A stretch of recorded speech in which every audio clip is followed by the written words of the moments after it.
ዛሬ ቀኑ የሰነፎች ቀን እንደመሆኑ በተመለከተ ሰነፍ ጓደኛ ካላችሁ እንኳን ለዚያ በቃ ብላችሁ መልእክት መላክ ትችላላችሁ። የአዶናይና የጃኒ ጉዳይ ዛሬም አሁንም ድጋሜ ሌላ አወዛጋቢን ጉዳይ ተነስቷል። ሌላው ጉዳይ በጣም አንገብጋቢና በጣም ግራ የሚያጋባ ለ20 ዓመት ልትገድሉት ነፍሱን ልታጠፉት የምትፈልጉ ሰው ብታገኙ ምን ታረጋላችሁ? ይሄንን ታሪክና ሌሎች ጉዳዮችም አሉ። አብሬ ነው የምንቆየው። ይሄ ቤት ፈረቶ ዩቲዩብ ቻናል ይባላል። ለቤቱ እንግዳ ከሆናችሁ ብቻ ቤቱን ሰብስክራይብ ማድረግ የፍቅር ቤተሰብ መሆን ትችላላችሁ። ቀድማችሁ ወዳችሁ ፈቅዳችሁ እዚህ ቤት በጣም ተመችቷችሁ የምታዩት ደግሞ ላይካችሁ እንደተለመደው ከኔ ጋር እንዲሆን ተስፋ አደርጋለሁ። ላይክ ስታደርጉ በብዛት ቫይራል እየወጣ ስለሚሄድ ነው። እወዳችኋለሁ፣ አከብራችኋለሁ። መግቢያ ላይ እንደነገርኳችሁን እና ሌሎች ጉዳዩን ለማየት ዝግጁ እንድትሆኑ በአክብሮት ጠይቃችኋለሁ። ሰነፎች እንኳን አደረሳችሁ። ለሰነፍ ጓደኛችሁ ቆርጣችሁ መላክ ትችላላችሁ። ወደ ቪዲዮ መግቢያ ላይ እንደነገርኳችሁ እንግዲህ ለአዶናይና የጃኒ ጉዳይ አሁን ደግሞ ከትልቅ ሰው ትልቅ ምስጢር ወጥቷልና አሁን ለማመንም ግራ የሚያጋባ ነገር ነውና አንድ ቪዲዮ ላሳያችሁ። የአዶናይና የጃኒ ፋኖች ለምንድነው ጋሽ ሰለሞንና ሱሬ ተጣልተውም ከሆነ ማስታረቋቸው እያሉ ነው? ምን ትላለህ በዚህ ላይ ሱሬ? ዝም ብለን አላየንም። በእውነት ከሆነ ግን ጠይቀናል። በአዶናይ ዙሪያ ያሉትን ሰው ጋሽ ሰለሞን ደግሞ ጃኒት ጋር ያወራል። በአዶናይ ዙሪያ ያሉትን ሰዎች አማክረን እንደዚህ ብናደርግ ለማድረግ እቅዱ እንዳላቸው ነግረውናል።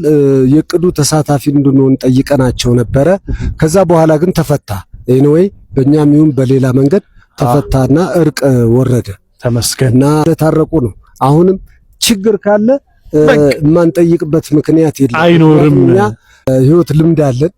እድር ላይ ከነሱ በበለጠ ቆይተናል በደንብ እና ምንም እንኳን የሚመከሩ ሰዎች ባይሆኑም ግን ጣል ማድረግ አለብን። እኛ የሆነ ነገር ከህይወት ልምዳችንም ማካፈል አለብንና እንጠራለን። በጣም ዝም አላልንም። እሺ ያው ተመልሶላችኋል። እንግዲህ ፋኖች እንግዲህ ሁለት ታዋቂ ሰዎች ሲጣሉ የነሱ ጉዳይ በብዙዎች ዘንድ አንገብጋቢ ጉዳይ ነው የሚሆነውና አሁንም ድጋሚ ደግሞ ሌላ ሪስ ሆኖ ተነሳ ማለት ነውና ምናልባት እንግዲህ ትልቅ ሰው ነውና ሱራፌል የምንወደው አርቲስት ነው። ምናልባት ትክክለኛው ነገር ስላወራ አሁን አጠራጣሪ ነገሮች የምርም አብሮ እንዳሉ የሚያሳይ ነገሮች ከዚህ በፊት እየወጡ በነበረበት ጊዜ አሁን ማረጋገጫ ያገኘን ይመስለናል።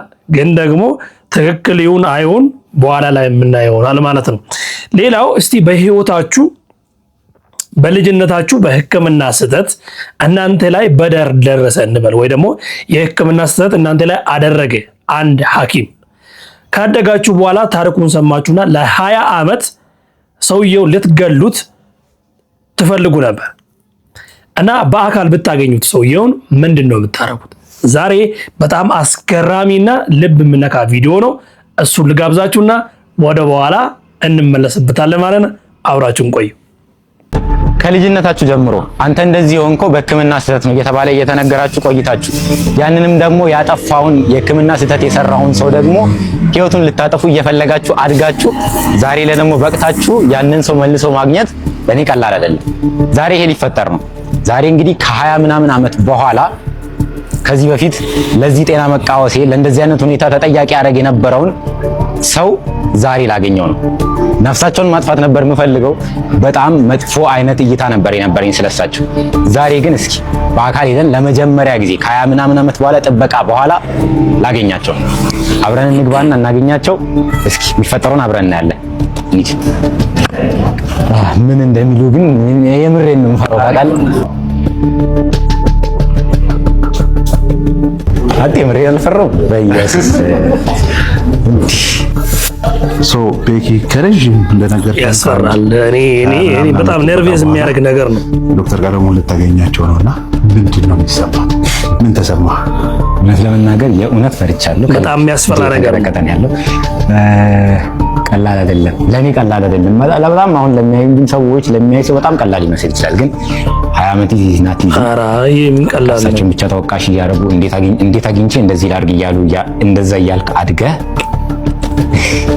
ዛሬ ደግሞ እዚህ ላይ እንትን ማለት ቀላል አይደለም። እስኪ እንገባለን። የምሬን ፈርቻለሁ። የምር እጄ እየተንቀጠቀጠ ነው። እውነት ነው። ገባ ከ20 ዓመት በኋላ ያገኛቸው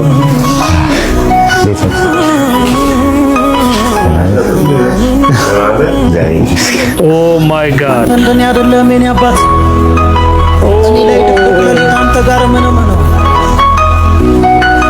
እንኳን እግዚአብሔር ጠብቆ ለዚህ እድሜ ደረስክ። እኔ ሌላ አጃላክ ማረዳች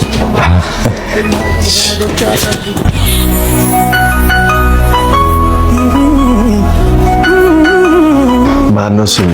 በረከት በረከት። እሺ እሺ፣ ቁጭ በሉ። ቦታ እንዳሁኑ ያው ሕክምናው እንደዚህ አክሰስብል አልነበረም። ከዛሬ 20 ዓመት በፊት ህፃናት ሲመጡ ምን ነበር ትሪትመንት ኦፕሽኑ? አንድ ታሪክ አውርቼ ነበር። እሱ በረከት ይባላል። ኦኬ 23 ዓመቱ ነው። ልጅ እያለ ኢንፋንት እያለ ሰርጀሪ ሰርተለት ነበር። የቀረውን ታሪክ ዲቴይሉን እሱ ይነግረናልና እሺ፣ ኋላ እድል እንሰጠዋለን። ቁጭ በሉ። ይሄ የእሱ ችግር ኒውራል ቲዩብ ያኔ ስለገደሉኝ ልግደሉት ነበር አላማዬ፣ ግን አሁን ስላዳኑኝ መሰክናለሁ። ዩ ዲዘርቭ ሜቢ ያንን ሰርጀሪ ባይሰሩ ኖሮ በረከት አሁን ላይ ያለውን ተጽዕኖ አይፈጥርም ነበር። አሁን ላይ ያለው ኢንፍሉዌንስ አይዞማን ያለፍኩት እኔ ነኝ የማውቀው። አሁን ያለው ኢንፍሉዌንስ አይኖርም ነበር በረከት ጋር። እውነቴን ነው የምልዎት። ይሄ ከልቤ የምነግሮት ነገር ነው። በቀልን እያሰቡ ማደግ ራሱ ቀላል አይደል። ያበላሽውን ሰው ህይወት አበላሻለሁ እያሉ ማደግ ቀላል አይደል። ግን እውነቱ ሲገባ ደግሞ ተመልሶ እንደዚህ በአካል ማግኘት ቀላል አይደል። ይሄ ነው ለኔ ትልቁ ድሪም፣ በአካል ማግኘት ማይ ቢገስት አቺቭመንት እስካሁን አቺቭ ካረኩት ማለት ነው። በጣም ነው የማመሰግኑት። እንዳሉት ከኤል4 ጀምሮ እስከ ኤስ1 ድረስ ነበር ከበር የሚያደርገው። ስቲል ነው ቴዘር ሪኮርድ አለብኝ። ሶ አንቴዘሪንግ ጉላ ተሰራ ሲባል በጣም ሪስክ ስላለው ከዚህ በኋላ አላረገውም ብዬ ነው ቁጭ ያልኩት። አሁን ላይ በጣም ብዙ ነገሮች ራን አደርጋለሁ። በነገራችን ላይ ስፓይናል ቢፊድ አፌክትድ ልጆችን ሰፖርት አደርጋለሁ። ኢን ሚሊየንስ ብር ማለት ነው። ኢን ሚሊየንስ አሁን ላይ ቤት ላይ እንደኔ ተቆልፎባቸው ያሉ ስፓይናል ቢፊድ አፌክትድ ህፃናት ከነ ወላጆቻቸው ቢያንስ የተወሰነ ነገር እንዲያገኙ ፋይናንሻሊ ስትራግል የሚያደርጉት ሳምቲንግ እንዲያገኙ ለማድረግ እጥራለሁ። አሁን ሶ የመኖር ትርጉሜን አገኙ። ባድን የሚኖረው ግን አይ ዶንት ቲንክ እንኳን ያችን ሰርጀሪ ሰሩ ለእርሱ በጣም ብዙ ከሰሩት ውስጥ አንዱ ሊሆን ይችላል። ለኔ ግን the only one ለእርሱ ከነሱ ውስጥ አንዱ ነው። ለኔ ግን አንዱ ሆነት ብቸኛ። ቴንክ ዩ። አስባችሁታል? በከልጅነቱ ጀምሮ ይሄንን ዶክተር ሳድቅ እገለዋለሁ ባገኘው እደፋዋለሁ ብሎ ያደገ የ23 ዓመት ወጣት እዚህ ጋር ደርሶ ለምስጋና ሲያበቃ ራሱ እንደዚህ አፕዴት አድርጎ አሁን ልጁ እኮ በጣም ብዙ ነገር እየሰራ ነው። በነገራችን ላይ ብዙ ልጆችን እየረዳ ነው። በተለይ በዚህ በሽታው ምን መሰላችሁ? አከርካሪ አጥንት ወይ ደግሞ የጀርባ አጥንት ተብሎ ከኋላ እዚህ ዲስክ ጋር ሳይደርስ አለች እና እሱ በተፈጥሮ ሳይገጣጠም ሰው ህፃናት የሚወለዱ አሉ እና ሞር ኦፍ የመሞት ቻንሳቸው በጣም ሰፊ ነው። ሆኖም ግን በዳይፐር በምናምን ነው የሚኖሩት። ምክንያቱም ሰገራ መቆጣጠር ምናምን የማይችሉበት ደረጃ የሚደርሱበት ህክምና ነው እና ይሄ ልጅ ከዚህ ሁሉ ቻሌንጅ አልፎ ተመርቆ ዲግሪ ተመርቆ ከዛ በኋላ አሁን ሶሻል ሚዲያ ኢንፍሉዌንሰር ሆኖ ልጆቹን እየረዳ ነውና አሁን ዶክተሩን ያገኘው ሲገባው ስረዳው ግን በህክምና ስህተት ሳይሆን በተፈጥሮ የተፈጠረው። ምክንያቱም ወላጆቹ ያልተማሩ ስለነበረ ይሄንን ጉዳይ በደንብ አያውቁትም ነበር። እናንተ ብትሆኑ እስቲ ምን ታረጋላችሁ? ኮሜንት ላይ ጻፉ። እስቲ እንደ አንድ ሰው የምር ሪል ስሜታችሁን ኮሜንት ላይ ጻፉልኝ እስቲ። ከዛ እናያለን። እግዚአብሔር ነው በርሶ ፊት ይቅርታ ጠይቆታለሁ ማለት ነው። ኧረ በጭራሽ አይገባም። ተነስ ምንም አንተ አላጠፋህም፣ እናቴም አላጠፉም፣ አባቴም አላጠፋም። እነሱም ካለማወቅ የተነሳ ነውና እግዚአብሔር ግን ለዚህ አብቅቶ አንተ ታግለህ ቅድም እንደነገርኩ ብዙ የአእምሮ ችግር ያጋጥማቸዋል። ዲፕሬሽን በተለይ ያን ታግለህ ጨርሰህ አሁን ጥሩ ሁኔታ ላይ ሌላውን ለመርዳት በሚችልበት ደረጃ ላይ አንተ ሳገኝ እጅግ በጣም ደስ ይለኛል። ይሄ በእውነት ትልቅ ድል ነው።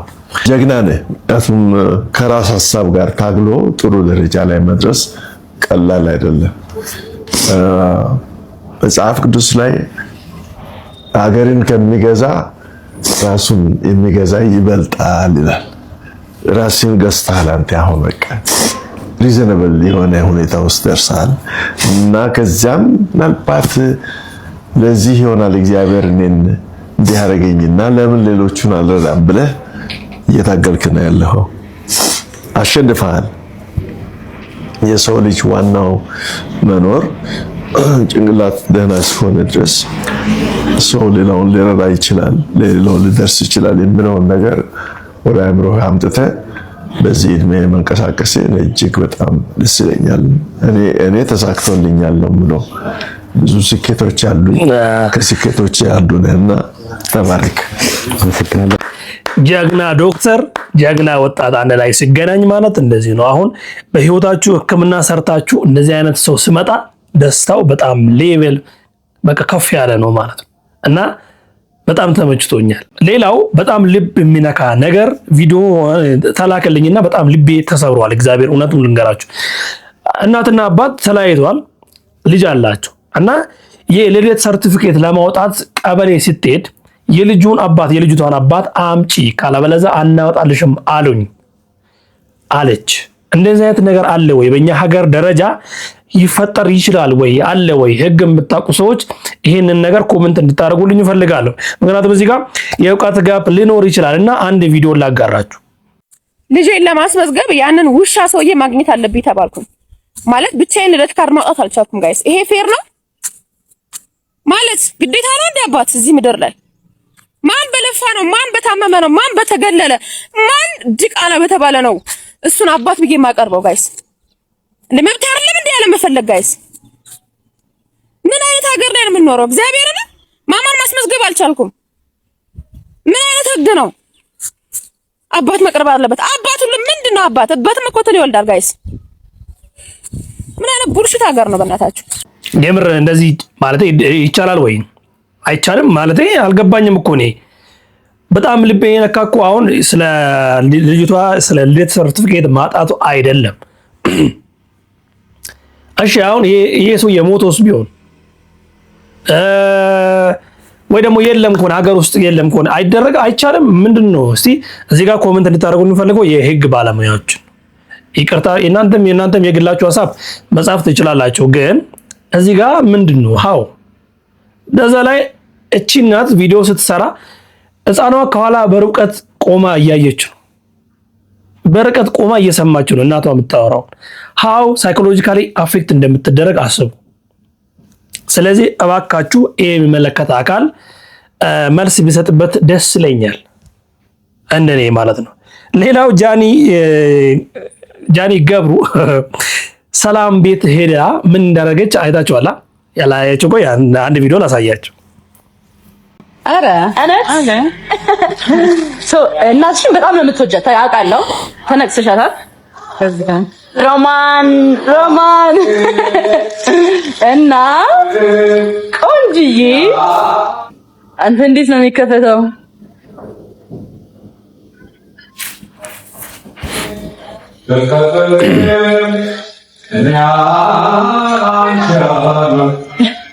ጃኒ ግን እያየ ነው ትልቅ ሰው እየሆነች ነው።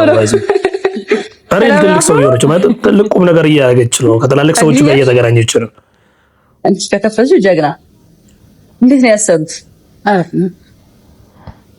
ይሄ በጥርስ ነው የሚከፈተው። በጥርስ ነው የሚከፈተው። ዋው ናቲቱን ክሬቲቭ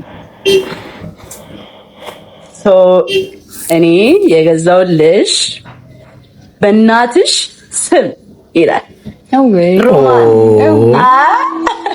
እኔ ራሴ አድርጌዋለሁ። ማርያም አረቤት አታርጊያለሁ ብዬ ነው መሰለኝ። ጌታን እኔ ደግሞ እናትሽ በጣም ስለምትወጃት የአንገት ሐብል አንጀታለኝ ያውም ከወርቅ የተሰራ what do you think guys? እንደዚህ አይነት ነገር የምትወዱት የምታደቁት በልጅነታችሁ ፊልም ላይ አያችሁ በቃ ለማግኘት የምትጓጉለት ሰው እዚህ ጋር ቤት ድረስ ሄዳችሁ ስጦታ መስጠት እንዳረግላት እኮ ነው። እኔ የምትወዱኝ ሰዎች መላክ ትችላላችሁ። አይ በጣም ቀበላችኋለሁ።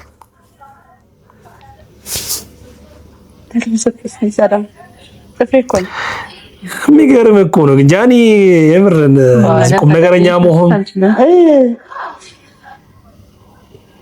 ያንቺ እጅ እንደ ይሄን እንትን ላለ ማለት ደስ ይላል።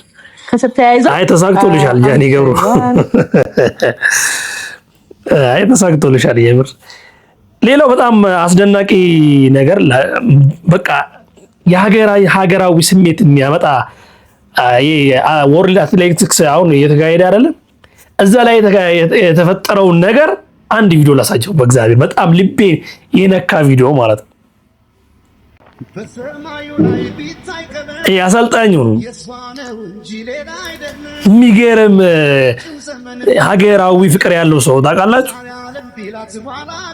ሁለቱም ተከታትሎ ነው የገቡት አንደኛና ሁለተኛና አሰልጣኙ ያደረገውን ድርጊት ነው በጣም የገረመኝ። እኔ በቃ ታይሚንጉን ጠብቆ አሁን መውጣት እንዳለባት ስነግራት ያለው ስሜት እዛ ጋር ያለው ነው የተሰማኝና የምር መጀመሪያ ቪዲዮን ሳይ አምባዬ ነው የመጣው።